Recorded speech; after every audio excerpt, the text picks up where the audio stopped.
একটা ফ্রেমে, হ্যাঁ একটা ফ্রেমে দেখেন প্রায় এখানে 1 থেকে 1.5 কেজি মধু হবে ইনশাল্লাহ। 1 থেকে 1.5 কেজি? জি 1 থেকে 1.5 কেজি মধু ইনশাল্লাহ হবে। আপনি ফলো করে দেখেন মধুতে ভরা পরিপূর্ণ। কমপক্ষে ইনশাল্লাহ 1 কেজি মধু, 1 কেজি কম হবে না, 1.5 কেজি হতে পারে মাশাল্লাহ। তো চাকটা একটু পুরান, তারপরে মাশাল্লাহ মধুতে পরিপূর্ণ। কলোনিটার মধ্যে থেকে প্রায় 8 থেকে 10 কেজি মধু ইনশাল্লাহ আসবে এই 8টা ফ্রেম থেকে।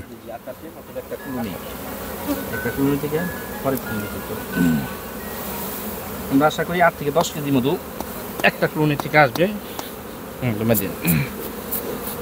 আমরা প্রথম কালেকশন, এটা সরিষার সিজনের প্রথম কালেকশন মাশাল্লাহ। তারপরে সময় একটু বেশি নিয়েছি, মধুর পরিমাণটাও বেশি হবে এবং গুণগত মান।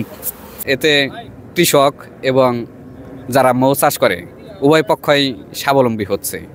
একে সরিষার ফলনও বেশি হচ্ছে, পরাগায়নের যে একটা ব্যাপার স্যাপার আছে এতেও এটাও সুষ্ঠুভাবে।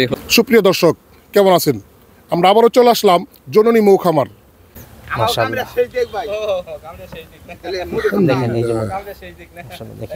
আলহামদুলিল্লাহ, আল্লাহর অশেষ মেহেরবানি, নিয়ামত, শিফা। আসলে মধুটা শিফা, আল্লাহর হাজার হাজার রোগ বালাইয়ের ওষুধ। এটা দেখেন অনেক ঘন।